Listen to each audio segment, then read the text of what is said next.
Hi friends, welcome back to BPSC सारथी।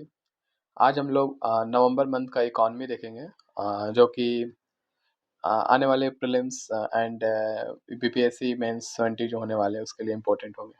ठीक है, तो फर्स्ट न्यूज़ है importance of large trade agreement. तो इसमें क्या सब है, ये न्यूज़ में क्यों है? क्योंकि नीति आयोग सीईओ है ना, वो इंडिया को सजेस्ट करा है कि इंडिया को लार्ज ट्रेड एग्रीमेंट का पार्ट बनना चाहिए, लाइक आरसीईपी जो है, ग्रुप ऑफ कंट्री, मतलब mostly south east Asian Asian country का है प्लस। ठीक है, एंड एक है comprehensive and progressive agreement for trans Pacific partnership. तो ये प्रेजेंटली इंडिया इस दोनों का मेंबर नहीं है, तो इसके मेंबर के लिए मतलब सजेस्ट करा नीति आयोग के सीईओ ने।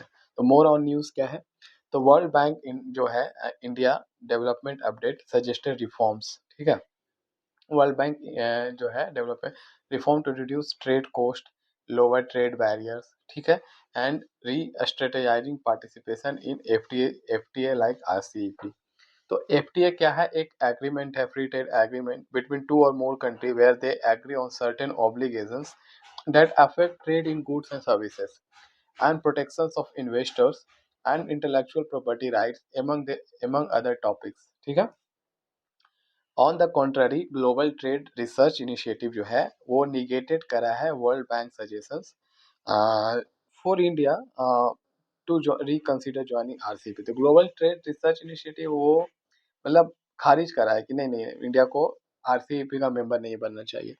तो हम लोग देख लेते हैं आरसीईपी क्या है। तो ये कॉम्प्रिहेंसिव फ्री ट्रेड एग्रीमेंट है between 10 ASEAN member state and ASEAN का 5 एफटीए पार्टनर, जैसे ऑस्ट्रेलिया हो गया, चाइना हो गया, Japan, south Korea and New Zealand. अगर इंडिया ज्वाइन करता है तो एक 16 मेंबर बन जाएंगे, अभी 15 मेंबर है। इसका ऑब्जेक्टिव क्या है? अचीव करेगा modern comprehensive high quality and mutually beneficial economic partnership agreement among the ASEAN member states and ASEAN FTA partners. ठीक है, आरसीईपी निगोशिएशन बिगैन हुआ 2013 में एंड साइन हुआ 2020 में। ठीक है, India pulled out of negotiation 2019 से नेगोशिएशन पुल्ड आउट करा। ये क्या है? वर्ल्ड का लार्जेस्ट फ्री ट्रेड एग्रीमेंट है बाय मेंबर जीडीपी। ये कॉन्स्टिट्यूट करता है 30% of world GDP and about third of the world population. ठीक है, तो ये इंपॉर्टेंट है data, 30% of world GDP and third of the world population. तो सीपीटीपीपी क्या है? Comprehensive and progressive agreement for trans Pacific partnership. ये फ्री ट्रेड एग्रीमेंट है between Canada, Mexico, Peru, Chile, New Zealand, Australia, Brunei, Singapore, Malaysia, Vietnam and Japan. ठीक है, UK है officially join करा CPTPP bye 15 दिसंबर 2024 को। सीपीटीपी कॉन्स्टिट्यूट करता है 11% of world GDP and 6.5% of world population. तो सिग्निफिकेंस क्या रहेगा अगर इंडिया इन्वॉल्व करता है इन लार्ज ट्रेड एग्रीमेंट? तो इंटीग्रेशन होगा इनटू ग्लोबल वैल्यू चेन, जैसे इंक्लूजन होगा, large trade blocks can potentially improve supply chain development and expansion and economy integration for India. ठीक है, for example it may aid in easy imports of capital goods and inputs required to develop the indigenous industry. ठीक है, benefit क्या होंगे? तो regional FTA benefit करेगा MSME, जो contribute करता है 40% of India export. The trade bloc can serve as a vibrant export market for realising the manufacturing potential of Indian companies. ठीक है, ट्रेड कॉम्पिटिटिवनेस क्या है? ये with tariff at par with potential competitors of India like the ASEAN countries, India can benefit from attracting private investment and capitalizing on the China Plus One strategy used by companies to diversify supply chains। ठीक है, this will attract more FDI inflows, increase employment opportunities and business prospects in India। ठीक है, an independent study found that upon joining the RCEP, Indian economy could gain up to USD $60 billion by 2030। Strategic relevance, तो inclusion in the trade blocks provide करता है opportunity to influence institutional policy of regional trade like liberalizations, free trade, free movement of people, e-commerce, etc. RCEP is in line with objective of India's Act East policy, while CPTPP क्या है, improve करते हैं India engagement in Indo-Pacific region. अब challenges क्या सब है? तो trade imbalance, RCEP gain are disproportionately skewed towards China, which risk worsening the huge trade deficit of India with China. ठीक है. ASEAN trade deficit with China grew sharply from USD 81.7 billion in 2020 to USD 135 billion in 2023. फिर है divergent approaches. The trade agreement diverge with India's approach in areas like taxation measures, investor state dispute settlement, binding investor protection provision, etc. Principle like most favored nations was not included in 2015 model bilateral investment treaty. ठीक है. Stringent competitions, regional FTA जो है, जैसे regional का free trade agreement है, वो make करता है cheap imports easier due to tariff reductions and pose unfair competition to various Indian industry like dairy industry. इसके बाद ये हिंडर करता है indigenous enterprise. Stringent provision of the agreement ये हिंडर करेगा development of indigenous entrepreneurship and manufacturing ecosystem due to limitation posed by the provision. For example, provision related to working condition of labor, environmental protection, etc. Way forward क्या सब है? तो revisiting करना होगा FTA and deliberations को, मतलब need to रीडिस्कस. ठीक है, फिर से विचार करने होंगे. There need to be through discussions and deliberations inclusive of all stakeholders on the cost benefit analysis of joining the large trade agreement. Second है improving trade competitiveness. So working on measures like the reduction of non-tariff barrier and trade diversification will improve in India integration with global value chain. इसके बाद क्या करना होगा? Continued negotiation. India need to keep negotiating for favorable terms in trade agreement. Prioritize long-term goals. The goals of Atmanirbhar Bharat, transforming into a global manufacturing hub and upholding the principle of strategic autonomy need to be prioritized in decision making about joining the large trade agreement. Conclusion. तो India का जो growth trajectory है has been Sue generous.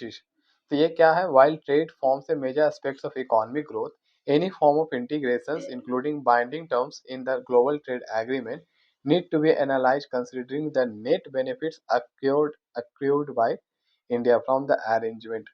As global power encourage India to join this trade agreement, India need to decide based on rational and pragmatic analysis.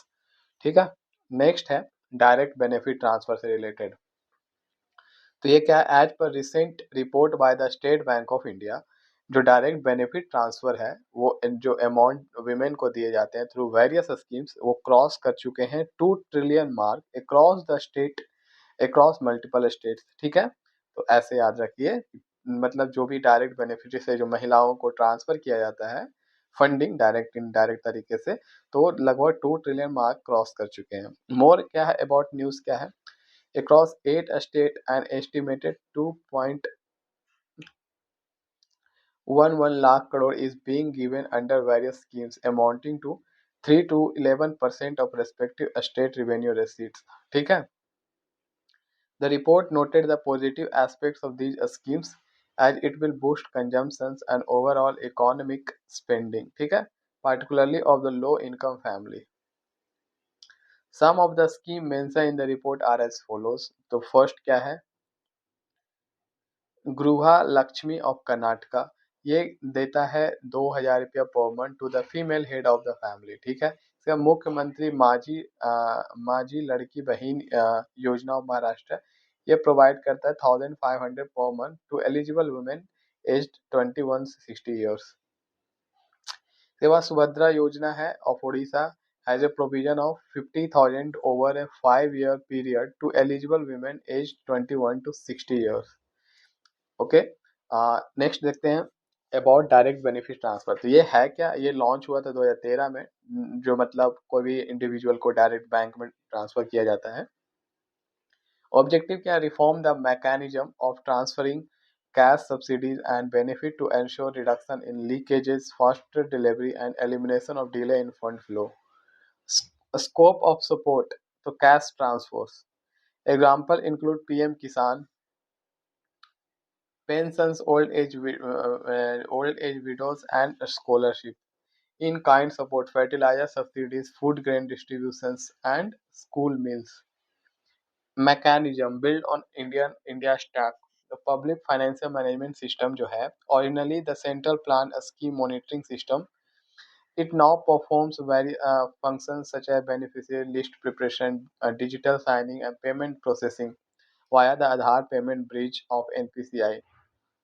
इसके बाद jam Trinity, तो jam Trinity Jan Dhan आधार mobile, Jan Dhan integrate करता है आधार seeded Jan Dhan account with mobile number to enable seamless and direct credit to beneficiary. इसके बाद banking infrastructure utilize करता है business correspondent payment bank and Aadhaar enable payment system for financial inclusion and delivery of funds.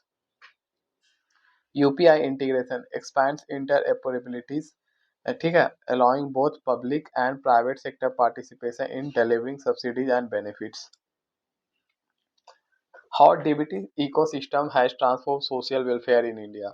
The effective implementation जो scheme का है, since 2016 DBT has delivered 450 schemes to 900 million people, transferring 450 billion directly to the beneficiaries, ठीक है। ये amount है वो this account for 60% of welfare subsidy budget of the union government, ठीक है। ड्यूरिंग कोविड-19 सीबीटी प्रोवाइड करता है essential relief during the lockdown, transferring 27,000 crore to 11.42 crore, ठीक है। स्टेट डिस्पोर्स करेगा नाइन कितना 9,270, ठीक है, तो इतना डेटा नहीं। फाइनेंशियल इंक्लूजन, तो टू इनेबल डीबीटी इतना crore bank account have been open under the PM, ठीक है ना, 53.13 करोड़ बैंक अकाउंट खोले गए हैं पीएम जनधन योजना, तो काफी इंपॉर्टेंट डेटा है। विथ 67% जो है वो रूरल में है और 7 अर्बन डिस्ट्रिक्ट में, एंड 56% वो विमेन द्वारा ऑन किया हुआ है। ट्रांसपेरेंसी एंड अकाउंटेबिलिटी, तो आधार सीडिंग एलिमिनेटेड करा है 90 million fake beneficiary, saving the government 40 billion by reducing leakage, जो प्रीवियसली अकाउंटेड करा था 2% ऑफ जीडीपी एनुअली, ठीक है। सोशियो इकोनॉमिक इम्पैक्ट, ये प्रमोट करेगा social mobility through rehabilitation programme such as self employment for manual scavenger, strengthen agriculture economy by providing direct financial assistance for input like fertilizers, insurance scheme to farmer, enhance करेगा women's का economic independence through cash transfer of Jan Dhan account under schemes like PM गरीब Kalyan Yojana. International recognition, IMF praised करा India DBT scheme as a logistical marvel, benefiting women, the elderly and farmers. World Bank president also highlighted its success in targeting cash transfer reaching 85% rural and 69% urban household. Concern and criticisms. Over-reliance on efficiency. Prioritizing technology-based solutions like DBT may overlook the need to enhance the state capacity, fails to address systematic issues in public services like education and healthcare, nudging the poor towards private alternative. Cash transfers shift the burden of basic services onto the poor, who are often unable to afford private options. Temporary solution, cash transfer act as a short-term fixes but fail to address deep-rooted structural poverty and inequality. Limited accessibility. The geographic barrier, many remote and rural areas lack adequate banking facility and digital infrastructure, making it difficult for beneficiary to access DBT services. इसके बाद financial literacy. A significant portion of populations, particularly in rural area, lack the necessary financial literacy to navigate the enrollment and benefit the collections process. Identification of beneficiary, inclusion and exclusion errors in enrollment.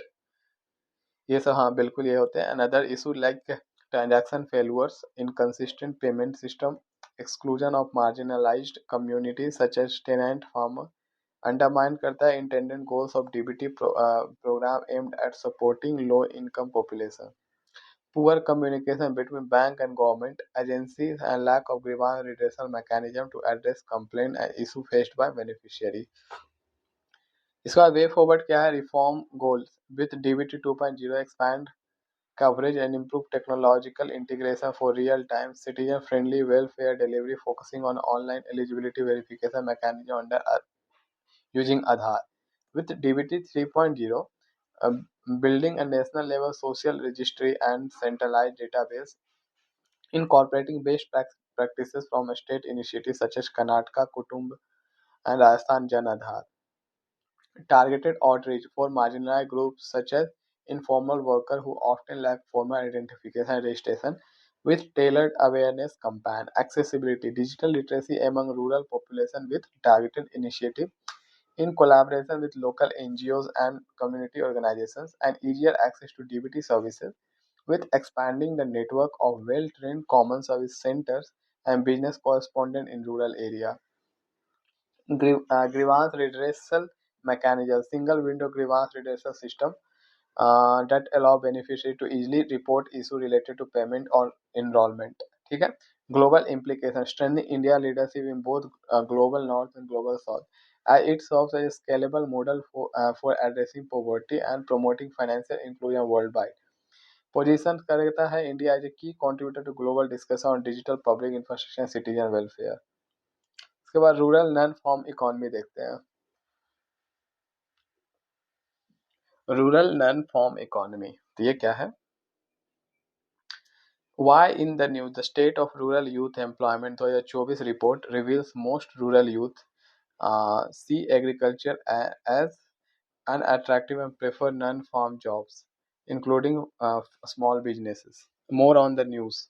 A report is prepared by Development Intelligence Unit, a joint initiative of Transform Rural India, Sambodhi Research and the Global Development Incubator. Report highlight करता है that 70% rural youth cite low productivity and poor profits as reason for moving away from farming. ठीक है.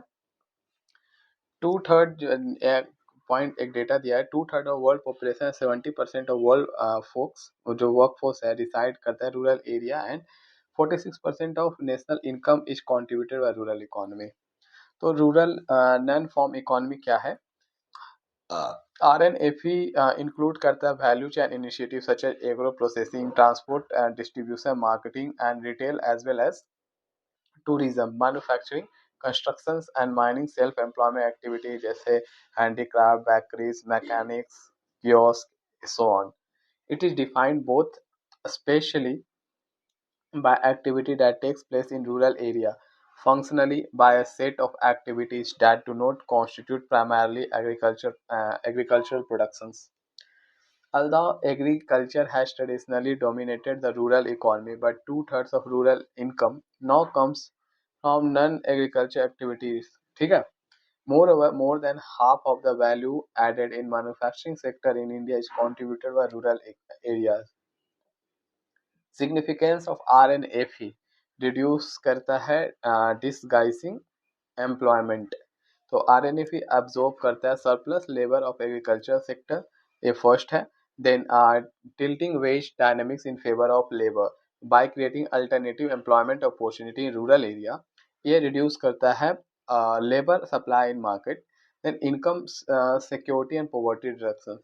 तो RNFE जो है sector ये manage करता है risk and uncertainties in rural livelihood during agriculture off seasons and by diversifying income sources through activities. Reduce migration, तो RNFE reduce करता है rural migration by providing local employment opportunity, this can reducing pressure on unplanned urbanization. Rural industrialization represent करता है transition from primarily agriculture economy industrialize economy. ठीक है, आगे देखते हैं.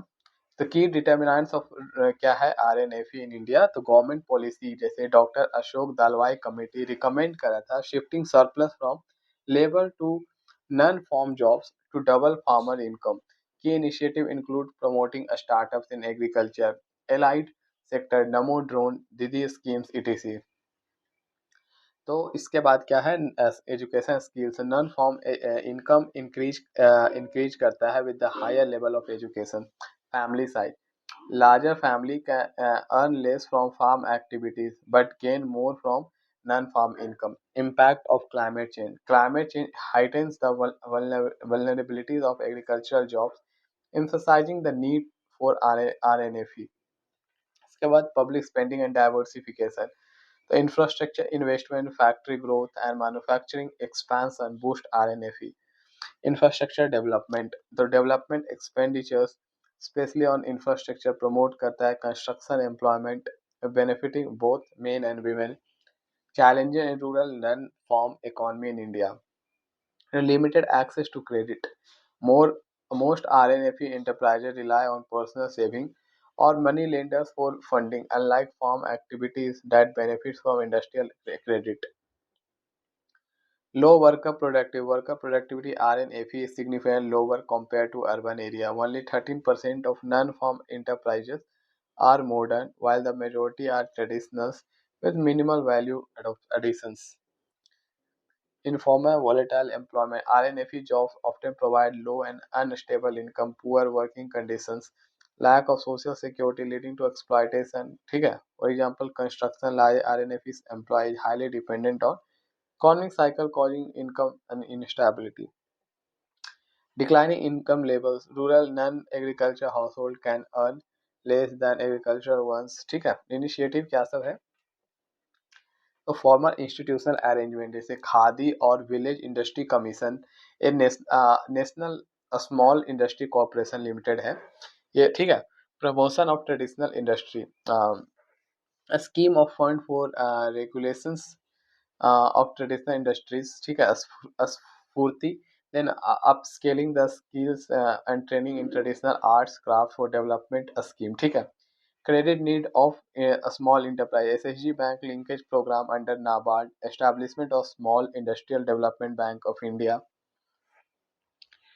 हाँ डेवलपमेंट ऑफ स्किल्स तो दीनदयाल उपाध्याय ग्रामीण कौशल्य योजना दीनदयाल अंत्योदय योजना देन रूरल लाइवलीहुड स्कीम ठीक है ना दीनदयाल नेशनल रूरल NRLM ठीक है इंफ्रास्ट्रक्चर डेवलपमेंट के लिए प्रधानमंत्री ग्रामीण डिजिटल साक्षरता अभियान है भारत नेट प्रधानमंत्री ग्राम Sadak Yojana ETC Mahatma Gandhi national rural employment guarantee scheme मनरेगा एक डिमांड ड्रिवन वेज है एम्प्लॉयमेंट स्कीम वे अहेड में क्या सब है to promote sustainable RNFE expand करेगा credit access strengthen institutional credit micro finance cooperative banks to provide affordable loans to RNFE enterprises through government schemes and financial inclusion initiative.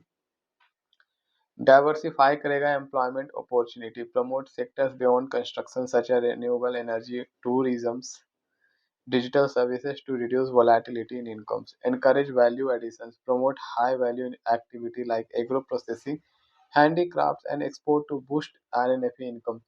Regulate informal employment, establish framework to improve working conditions, ensure fair wages, and provide social security RNFE work for worker.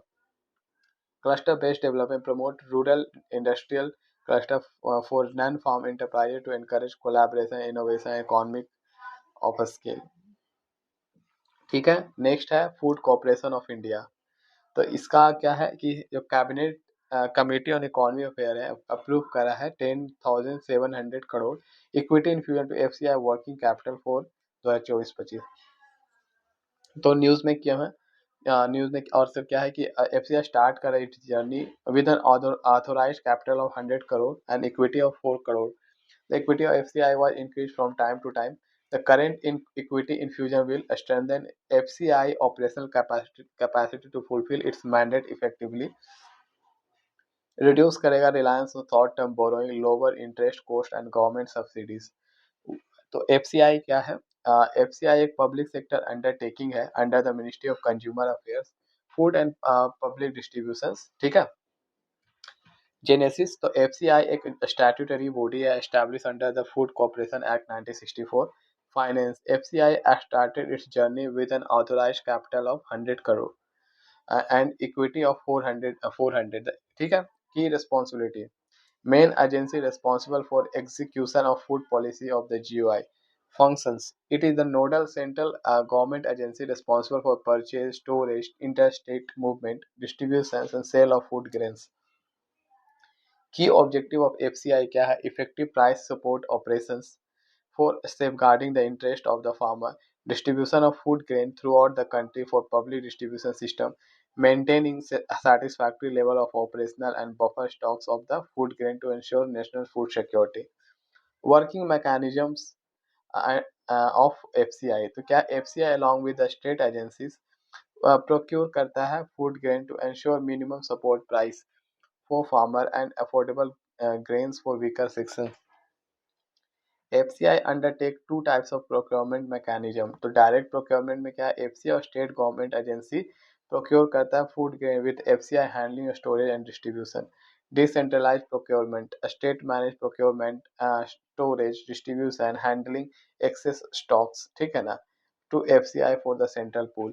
Challenge faced by FCI, refusal of procurement at center due to technical reasons जैसे moisture content leading to restricted sale, ठीक है, limited adoptions of DCP scheme, तो non adoption increase handling cost as FCI minimize ministries and state or FCI more than 2000 crore adding financial strain, damage food grain due to pest attacks, rain got on leaks, poor quality procurement etc. Initiative taken to improve the functioning of FCI. तो क्या DBT initiative, implement one nation one MSP, ठीक है, for direct online payment to farmers, modernized storage solution data cover and plinth storage जो स्टूट करता है 30.25 LMT इन 2024 has been progressively replaced with scientifically managed storage depots and silos. Steel silos. Currently, 22.75 LMT of steel silos are operational with an additional 41 LMT in development. Digital reforms such as AI-enabled video surveillance, Anna Darpan portal for seamless and end-to-end supply chain management, vehicle location tracking system, warehouse inventory network, and governing system app for meal tagging, warehouse space allocations.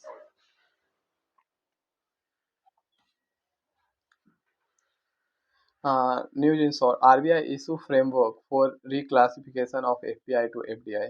So under current regulations, FPI जो है can hold a maximum of 10% of Indian company's total paid up equity capital, amount of money that a company receive from shareholder in exchange for shares. Exceeding 10%, अगर 10% cap को exceed करना है, had previously left FPI with two choices. पहला तो divest करना होगा, selling of the purchase share, और reclassifying them as FDI, क्योंकि FDI करिएगा तो आप 10% ज़्यादा लिमिट एक्सीड कर सकते हैं, ठीक है. In case of the FPI intend to reclassify in its FPI into FDI, FPI shall follow the operational framework as given below. तो FDI क्या है? एक बार FDI इन्वॉल्व करता है foreign investor acquiring a stake in company or project promoted by investors, institution or government in India. It is usually a long-term investment है and largely a non-debt creating capital flow. RBI new operational framework on reclassifications. ठीक है. FDI approval जो root है, investment can proceed via the automatic route, no government approval needed, or the government route require approval from the relevant administrative department. ठीक है. RBI का new operational framework और reclassification FPI to FDI क्या है? The facility of reclassification shall not be permitted in sectors prohibited for FDI, for cheat funds, gambling, etc. FPI investment require government approvals, especially from land bordering country, and need Indian investee company concurrence. ठीक है. Also investment should be in adherence to entry route, sectoral caps, investment limits, pricing guidelines, and other attendant conditions for FDI under rule. FPI reclassification will be guided by foreign exchange management, mode of payment and reporting of non-debt instrument regulation 2019. Significance: become easier to attract more foreign investment, offer greater flexibility to FPI to transit to a more strategic investment, enhance clarity and transparency for foreign investor in the Indian market. Domestic systematic important bank DSIB क्या है? Reserve bank of India release करता है 2024 list of domestic systematic important bank. State bank of India, HDFC and ICICI bank continue to be identified domestically systematically important bank, मतलब ये too big to large वाला concept है, मतलब ये fail नहीं हो सकता।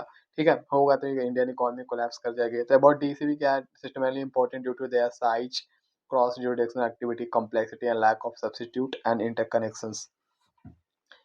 It also means that bank is too big to fail. ठीक है ना, मतलब इतना बड़ा है कि फेल नहीं हो सकता, अगर होगा तो दिक्कत है।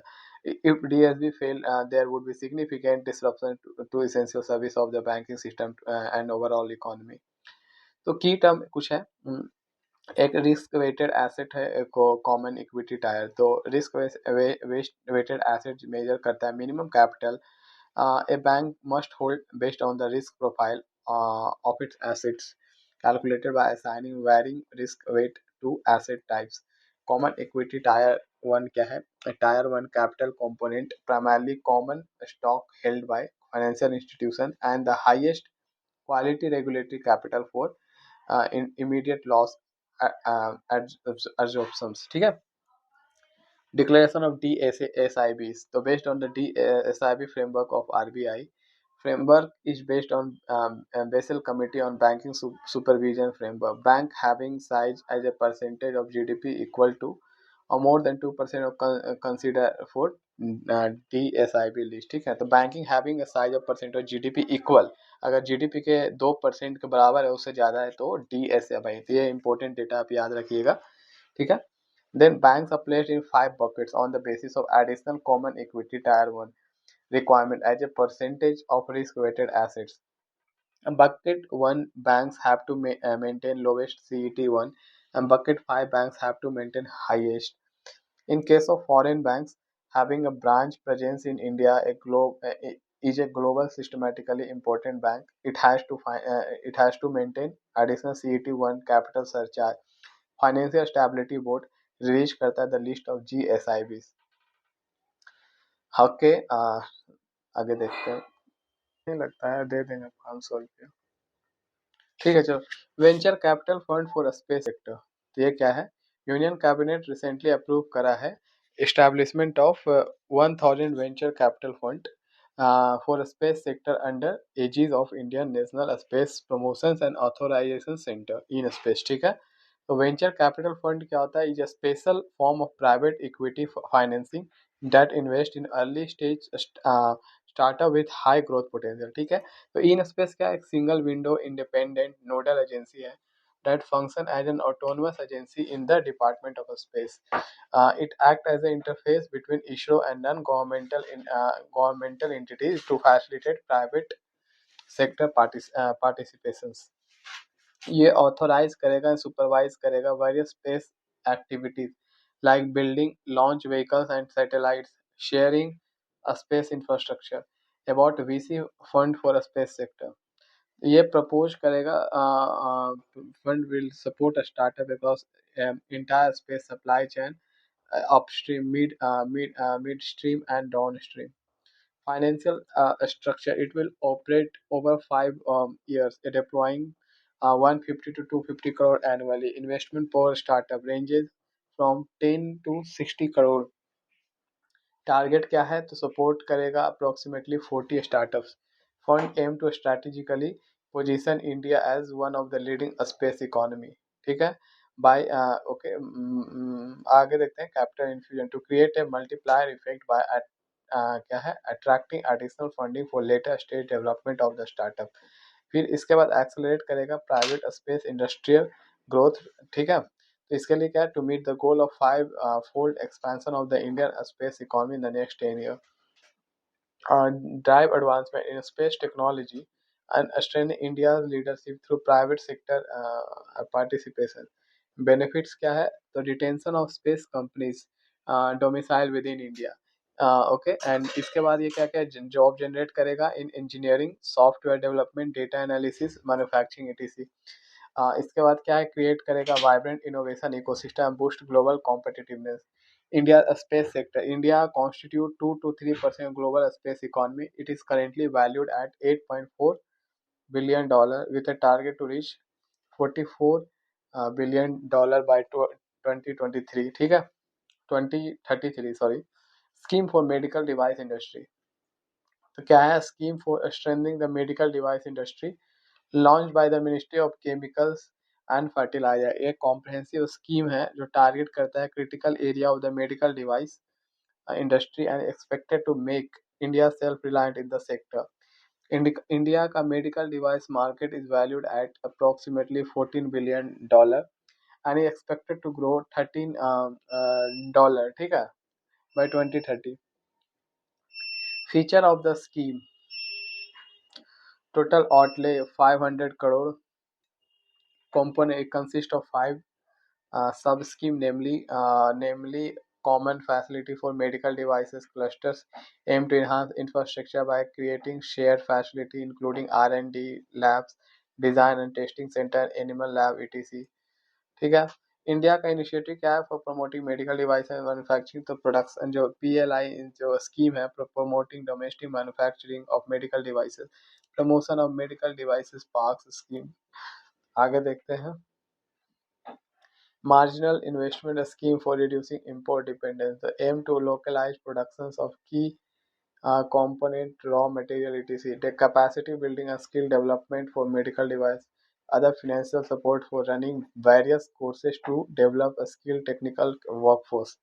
Medical device clinical study support a scheme provide financial aid to for animal study, human trials, and clinical performance evaluation. Medical device promotion scheme तो सपोर्ट करेगा industry association export council for organising conferences conducting study and service. Challenges faced by the medical device industry: lack of infrastructure like R&D labs, design and testing center, high import dependence for high-end devices, low capital investment, inverted duty structure, ये सब। The State of the Food and Agriculture 2024 report released by FAO. The report emphasized on value-driven transformation of agri-food system and builds on estimate of the previous editions on hidden cost of agri-food system. Journey of food from farm to table. Hidden cost refer to external cost and negative externalities or economic losses triggered by other market or policy failures. Key finding of the report क्या है, जैसे hidden cost industrial and diversifying agri system contribute करता है maximum to global quantified hidden cost around 5.9 trillion 2020 PPP dollar dominated by health hidden cost linked to non-communicable disease, unhealthy dietary pattern like low intake of whole grains, high intake of sodiums account for 70% all quantify hidden cost. इसके बाद other contributing factor include social cost due to undernourishment and poverty, environmental cost, emission of greenhouse gas, etc. India related finding: India's total hidden cost stand about 1.3 trillion annually, third largest after China and USA, largely driven by unhealthy dietary pattern. इसके बाद है major recommendation on transforming the agri-food value chain. तो in industrial agri food system long value chain with high urbanization upgrade करेगा food based dietary guideline, agri system approach mandatory, nutrient labs and certification information compile etc. In traditional agri food system, ठीक है, short value chain with low urbanization complement conventional productivity enhancing interventions and with environmental and dietary level to avoid increase in environmental footprint, ठीक है। तो India का initiative क्या है, to reform agri food system, sustainable farming practices, Paramparagat Krishi Vikas Yojana, per drop more crop, national bamboo mission, agriculture infrastructure, agriculture infrastructure fund, agriculture marketing infrastructure, boosting farmer welfare, Pradhan Mantri Kisan Samman Nidhi, formation of and promotion of farmer producer organization, ये सब है। ठीक है। Union Minister of Fisheries, Animal Husbandry and Dairying launched करा 21st livestock census to have updated data on livestock populations, allowing government to address key issues like disease control, breed improvement, and rural livelihood. तो 21st livestock census क्या है? Scheduled to be conducted during October 2024 February 2025. Key features क्या है? Fully digitized है, similar to 20th census. Then data on 16 species of livestock and 219 indigenous breed are going to be captured. covers data on pastoralists for the first time. Focus on gender roles in livestock rearing. Livestock census has been recorded every 5 years since 1999. ठीक है 1990। इसके बाद क्या है world trade organisation for animal health The Indian Council of Agriculture Research National Research Center on Equines in Haryana has been granted WH reference laboratory status. The recognition is specifically for its expertise in equine pyroplasmosis disease. The equine pyroplasmosis is caused by tick-borne protozoa parasite affects horses, donkey, mules, zebras. WH का inter organisation founded 2024 Objective क्या है disseminating information on animal disease and improving animal health globally 183 including India headquarter Paris ठीक है Paris France nano fertilizer Indian scientists have developed nano material coating for muriate of potash muriate of क्या है सब 80% of potassium fertilizer needs about nano fertilizer क्या है fertilizer nano fertilizer are nutrients that are encapsulated or coated within the nanomaterial. ये enable करता है control release and its subsequent slow diffusion into the soil. Benefits क्या करता है promote करता है sustainable farming, reduce soil and water contamination. Cost effective improve करता है nutrient absorption, reduce nutrient wastage and lower application frequency. ठीक है next देखते हैं मोरमुगांव पोर्ट अथॉरिटी ये क्या है ये power product has recorded globally as an incentive provider on the environmental SIP index platform. The ESI published by the International Association of Port and Harbour since 2011 identify करता है SIPs and that perform better in reducing air emission than required by the current emission standard of the International Maritime Organization. About Mormugao Port क्या है ये major port है India का located in Goa India first port to introduce green ship incentive Harit Shrey scheme through ESI हरित Shrey scheme क्या है incentive ships with favorable ESI scores and its aim towards decarbonization and green shipping. Bihta Dry Port. Next, the Bihar का first dry port known as Inland Container Depot inaugurated हुआ Bihta near Patna. तो dry port provide करता है logistic facility away from a seaport on the airport for cargo handling, storage and transportation. Significance of Beta Tripod क्या है? So it will boost exports mainly agro-based garments, leather products from Bihar. Improve करेगा logistics. It will streamline cargo handling and transportation, lowering transportation cost and securing storage and handling. Benefit to adjoining states catering to entire eastern India. It is connected by rail to major gateway ports of Kolkata, Haldia, Visakhapatnam, Nhava Sheva, major and international trade routes. World Intellectual Property Indicators 2024 report.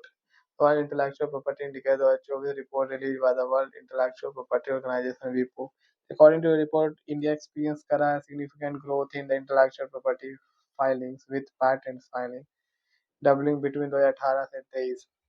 Other key findings related to India. Patent ranks 6th globally with 64,500 filing and country patent to GDP ratio surged to 381 from 144. Trademark India का IP office holds second highest of active registration globally and now India ranks 4th globally in trademark filing. Industrial design filing तो ranked 10th globally with 36% increase in 2023 showing significant growth in creative design. Factor behind surge in patent filing क्या है government initiative and policy support patents rule 2024 reduce renew fee filing frequency time simplify patent process national IPR policy 2016 timely clearance of application India granted 1.03 lakh patents in the financial year 2023 strengthen करता है IP infrastructure digitization of patent filing process establish IPR facilitation center etc challenges issues related to patent in India abolition intellectual property appellate board leading to creation of a void in the handling appeals in IP cases, evergreening of patent to extend patent period, guaranteeing monopoly over drugs, other issue compulsory licensing, lack of fixed timelines for each step in procedure, etc. Regulation of patents.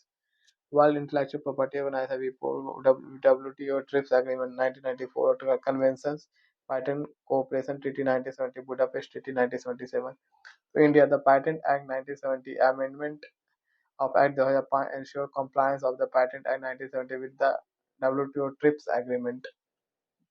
आगे देखते हैं pan permanent account number 2.0 current committee on economy of approve pan 2.0 project of the income tax department About PAN 2.0 क्या है? ये e-governance initiative for engineering the business process of taxpayer registrations through technology-driven information. It will upgrade and current PAN tax. PAN is 10-digit unique alphanumeric number. Issued by IT department to identify link transactions, tax payment of the holder with the department issuing agency. Protein, formerly known as NSDL, UTI Infrastructure Technology and Service India Limited. Beneficiary was a common identifier for all digital systems for specified government agency data consistency, single source of truth, etc. इसके बाद है uniform protection protocol. तो ये क्या है? Central electricity authority approve uniform protection protocol for users of Indian grid for implementation of pan India basis. तो uniform protection protocol क्या है? इंश्योर करेगा grid stability, reliability, security and support India vision for integration of 450 gigawatt renewable energy into national grid by 2030। ये address करता है protection requirement for thermal and hydro generating units. ये ensure करेगा proper coordination of protection system in order to protect the equipment system from abnormal operating conditions, isolate the faulty equipment, avoid unintended operation for protection of protection system. ठीक है, तो ये सब है। आगे हम लोग देखेंगे अगले में।